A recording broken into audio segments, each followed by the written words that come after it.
Semua masalah yang kita pernah alamin dalam hidup ini, semua ujian yang sedang kita alamin dalam hidup ini, itu tuh udah pernah dialami oleh orang sebelum kita. Sehingga tugas kita adalah kalau pengen dapat petunjuk, kalau pengen dapat contoh, kalau pengen dapat semacam model untuk kita tiru, kata Allah udah ada tuh. Siratal ladzina an'amta alaihim. Apa masalah kamu?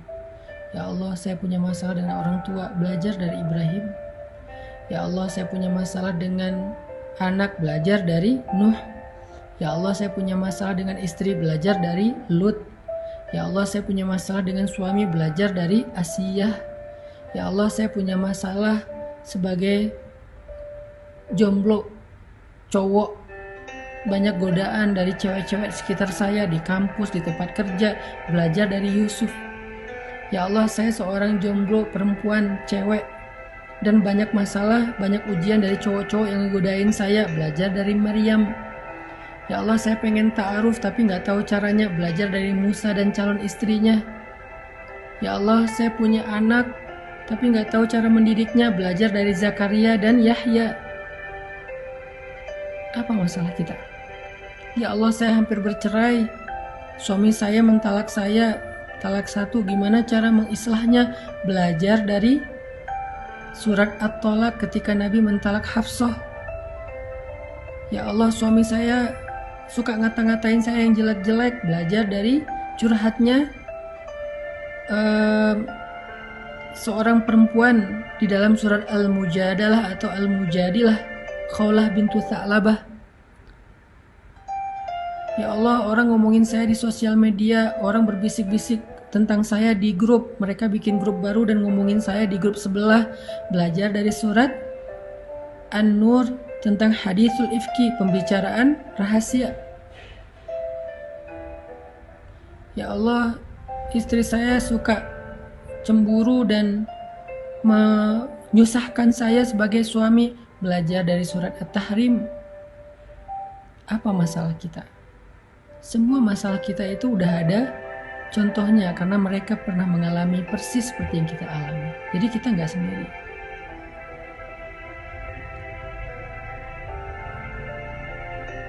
Sehingga di dalam ayat Siratal ladzina an'amta alaihim, Allah tuh pengen ngasih tahu ke kita itu belajarlah sejarah. Di dalam ayat Siratal ladzina an'amta alaihim, Allah tuh pengen ngasih tahu ke kita belajarlah sejarah. Karena nggak ada yang baru di bawah langit, nggak ada yang baru di bawah matahari, nggak ada yang baru di atas tanah. Semua yang kita alamin pernah terjadi sebelumnya. Karena sejarah itu berulang, karena cerita itu terjadi lagi, sehingga kita bukanlah orang pertama yang mengalami masalah ini. Udah ada orang sebelum kita yang jumlahnya nggak terhitung. Tugas kita adalah bacalah sejarah, belajarlah sejarah, bacalah tentang kisah kehidupan mereka, biografi mereka dari referensi yang baik, sehingga kita akan menemukan siapa yang orang yang lurus, Siratal ladzina an'amta alaihim, sehingga kita tiru. Siapa yang salah jalan sehingga kita hindari. Jadi di dalam kalimat Siratal ladzina an'amta alaihim, Allah pengen ngasih tahu kepada kita, belajarlah sejarah.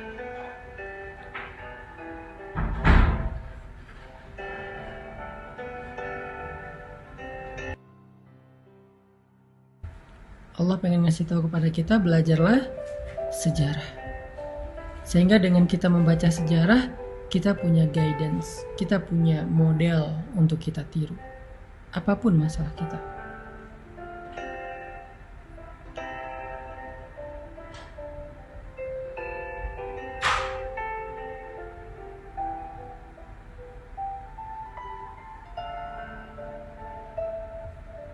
Gak ada yang baru.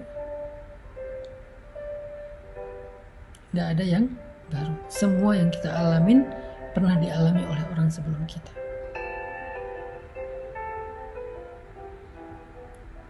Tugas kita adalah belajar dari mereka, mencari tahu apa sih rahasia mereka sehingga bisa keluar dari masalah itu? Apa sih kunci mereka survive dari ujian itu? Apa sih langkah-langkah konkret yang mereka lakukan sehingga mereka bisa sukses? Bisa Allah selamatkan dari berbagai macam keburukan. Lalu setelah kita tahu, ulangi, lakukan hal yang sama, maka kita akan mendapatkan hasil yang sama. Jadilah seperti Yusuf kalau kita seorang jomblo cowok. Selamatkan diri kita dari fitnah. Menghindar karena Allah, karena takut kepada Allah. Maka gak usah khawatir ketika kita menghindar dari pacaran, menghindar dari hubungan yang kelewat batas, menghindar dari ujian. Gak usah khawatir, nanti Allah akan memberikan ganti yang lebih baik, seperti Allah berikan kepada Yusuf.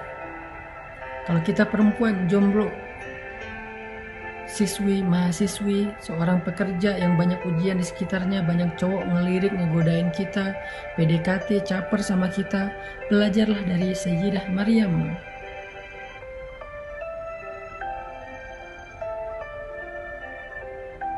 Yang mengatakan sesungguhnya aku tidak kenal laki-laki. Dan aku bukan perempuan yang suka merendahkan diri dengan perbuatan dosa. Yang membatasi dirinya, walaupun bukan berarti kita nggak boleh bergaul, tetapi intinya adalah jangan berlebihan. Dan gak usah khawatir menjadi orang yang membatasi diri sebagai perempuan. Allah akan muliakan kita seperti Allah muliakan Sayyidah Maryam, seperti Allah muliakan istri Nabi Musa, seperti Allah muliakan Sayyidah Khadijah. Ya, Sayyidah Khadijah, perempuan yang menikah di usia 40 tahun baru dapat suami yang benar. Sebelumnya, suaminya wafat, nikah wafat. Dan bukan suami yang beriman, bukan suami yang spesial, walaupun mungkin orang baik. Karena Khadijah aslinya orang baik. Tapi gak spesial. Entah berapa tahun Khadijah menjanda. Di usia 40 tahun, harusnya seorang perempuan itu merasa semakin khawatir, semakin panik, apakah mungkin di usia itu masih punya jodoh, apalagi seorang jodoh itu masih single, baik, soleh, terkenal, tajir, mungkin dapat seideal itu di usia 40 tahun. Belajar dari Sayyidah Khadijah, jangan berputus asa, jangan pesimis, perbaiki aja diri kita, nanti Allah yang akan memperbaiki calon jodoh kita. Sehingga di usia 40 tahun Allah berikan kepada Khadijah seorang suami yang lebih muda 15 tahun dari beliau. Bukan hanya lebih muda, kalau bahasa kita berondong, bukan hanya lebih muda, tapi solih, tajir, Nabi pula, kekasih Allah, ideal banget. Secara fisik sempurna. Jadi kalau kita pengen seperti Khadijah yang dapat suami seorang Rasulullah SAW, maka jangan cuma baca sejarahnya, jangan cuma tahu kisahnya, ikutin. Apa yang kita nggak punya contoh? Semua masalah kita itu udah ada contohnya.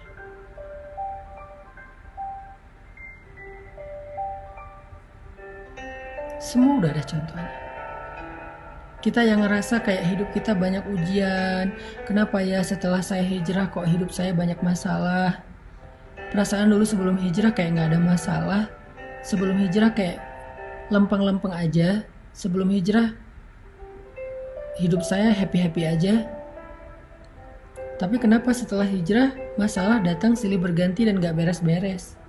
Malah semakin hari semakin berat, semakin hari kayaknya masalahnya, bebannya semakin nambah. Kenapa ya? Belajar dari Bilal. Belajar dari Bilal. Sebelum Islam, Bilal itu gak pernah disiksa. Dia budak, tapi dia diperlakukan dengan baik. Dia disuruh kerja, ngurus ternak, ngurus rumah, ngurus kandang. Memang dia bekerja kepada tuannya. Tetapi dia tidak pernah disakiti, gak pernah disiksa, hanya disuruh kerja. Lalu setelah dia masuk Islam, dia beriman kepada Allah, dia berhijrah dari kufur kepada iman, tiba-tiba qadarullah dia lagi sholat, ketangkep sama tuannya.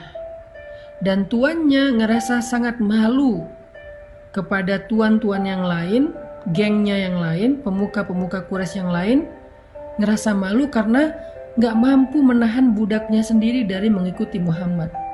Budak aja gak bisa diatur, kan malu. Budak aja gak bisa dihalangi, kan malu. Budak aja gak bisa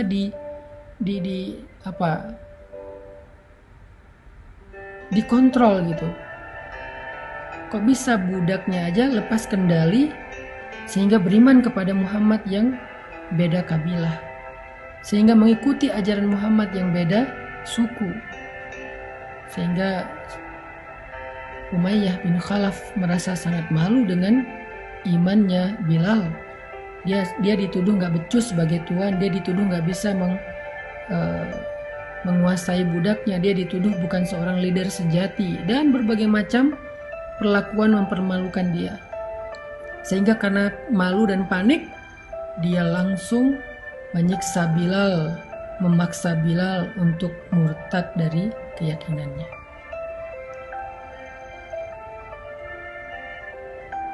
Bilal mendapatkan siksaan justru setelah Islam. Apakah Bilal mengatakan ini gara-gara saya beriman, saya hidupnya jadi susah? Gak pernah Bilal ngomong kayak gitu. Apakah Bilal mengatakan, ya Allah, apa maumu? Setelah saya beriman, kenapa engkau beri saya ujian, bukannya diberi kenikmatan dan kebahagiaan? Gak pernah Bilal ngomong kayak gitu. Apakah Bilal mengatakan, ya Allah, saya nyesal udah beriman, tahu gini saya gak akan mau masuk Islam? Gak pernah terbersit sekalipun kayak gitu. Gak pernah Bilal berpikir bahwa hidupnya menjadi susah karena Islam. Gak pernah Bilal berpikir dia menyesal dengan keimanannya. Gak pernah dia ngerasa bahwa masalah dia itu justru setelah dia mendapatkan hidayah. Enggak pernah kayak gitu. Semakin disiksa dia semakin yakin dan bergantung sama Allah. Semakin disiksa dia semakin bergantung sama Allah.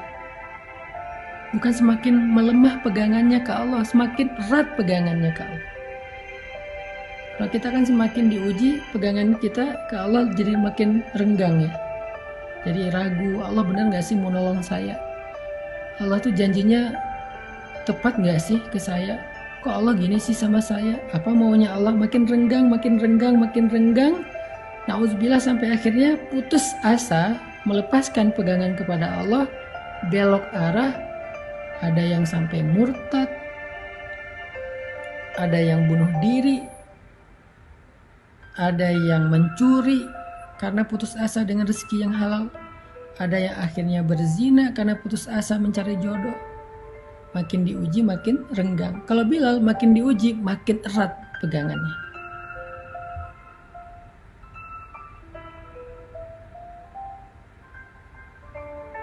Makin diuji makin bergantung kepada Allah. Dengan kalimat apa? Ahadun ahad. Ahadun ahad.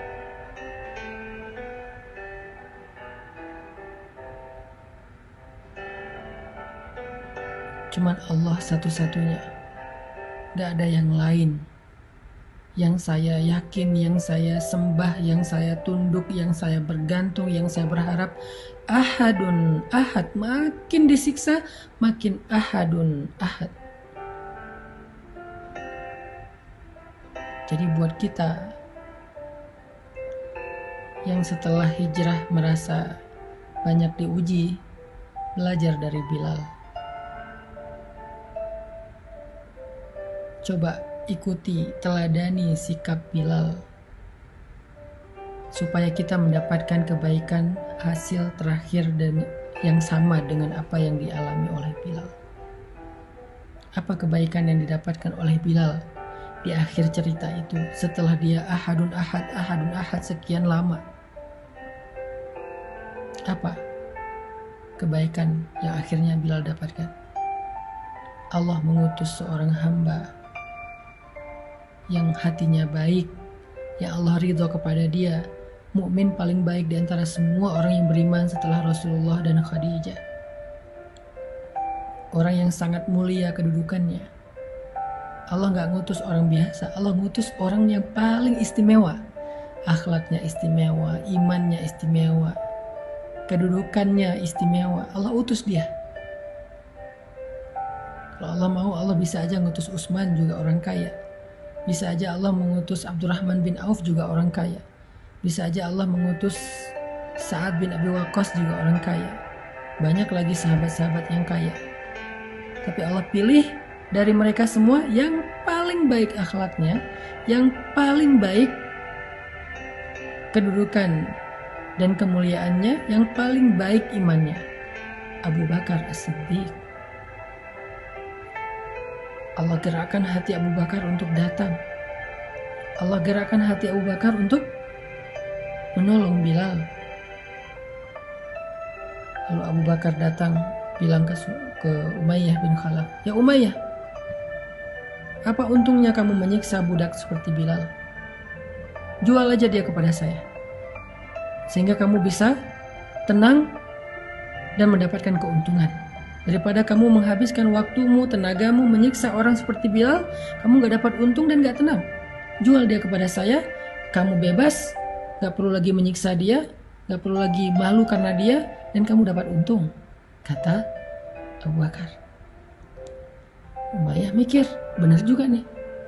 Kalau saya jual, saya udah gak perlu malu lagi karena bukan budak saya lagi. Dan saya gak perlu capek-capek menyiksa Bilal, karena ketika menyiksa Bilal yang terlihat tersiksa itu bukan Bilal tapi Umayyah. Plus saya dapat untung dari menjual budak yang udah gak bisa lagi saya kendalikan. Karena kalau saya biarkan gak dijual pun saya gak bisa pakai budak ini. Mending saya jual aja, mumpung ada yang beli. Umayyah mikir gitu.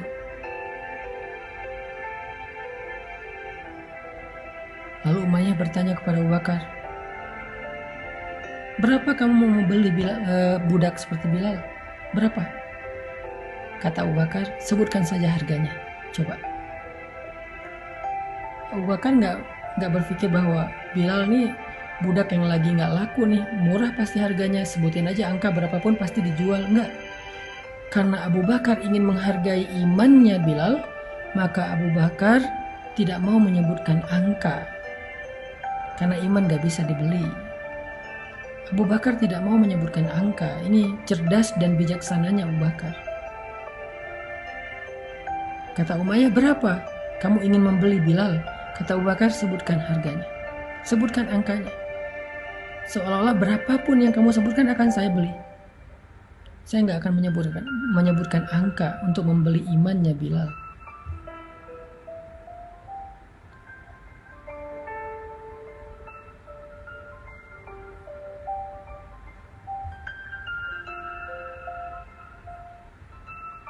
Lalu Umayyah menyebutkan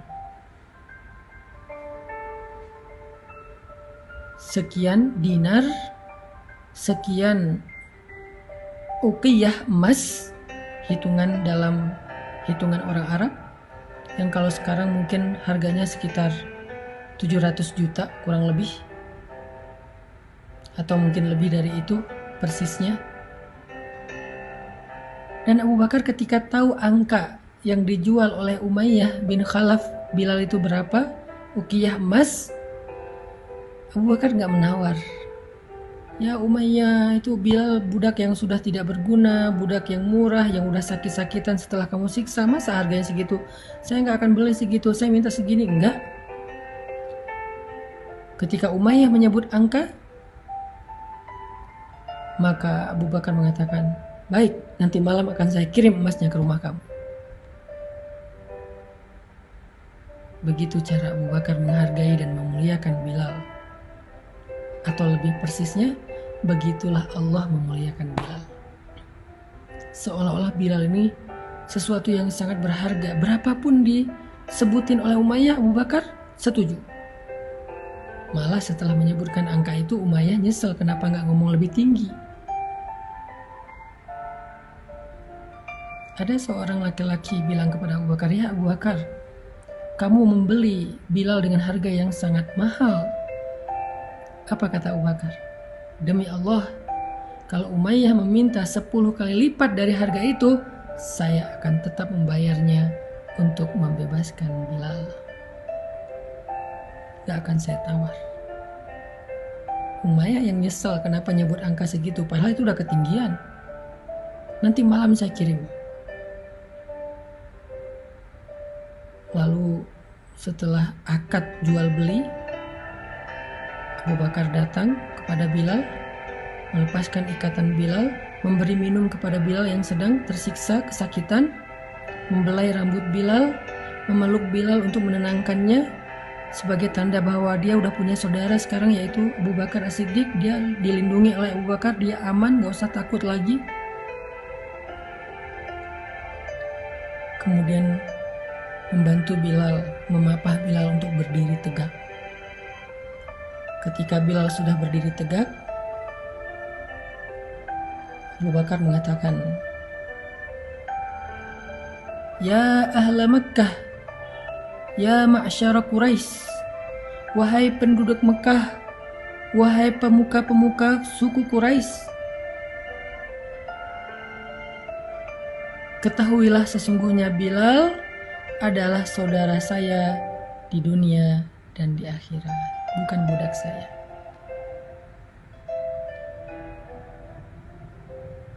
Sesungguhnya Bilal adalah saudara saya di dunia dan di akhirat.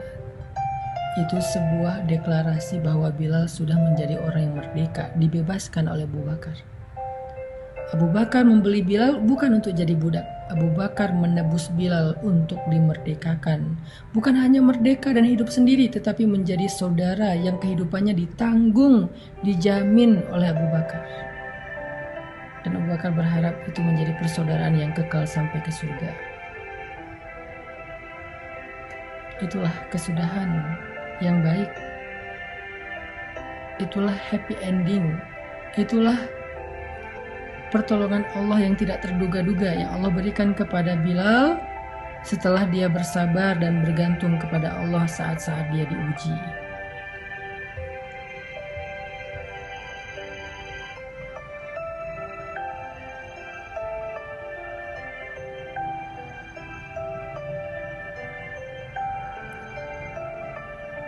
Jadi siapapun di antara kita yang ngerasa diuji setelah hijrah, yang ngerasa diuji setelah bertaubat, kita itu bukan orang pertama yang kayak gitu.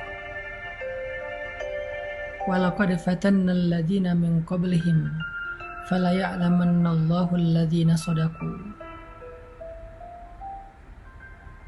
Allah udah menguji orang sebelum kita. Salah satunya Bilal, maka belajarlah dari Bilal.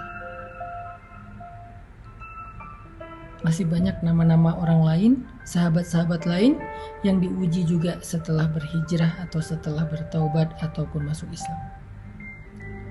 Termasuk nanti ada nama Mus'ab bin Umair, ada Sumayyah, ada Yasir, ada Ammar, ada Dinairah, ada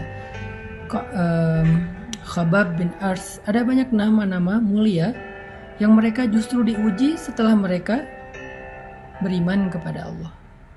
Jadi kita yang ngerasa punya cerita yang sama, walaupun mungkin cerita kita receh lah, lebih ringan dibandingkan mereka, maka belajarlah dari mereka.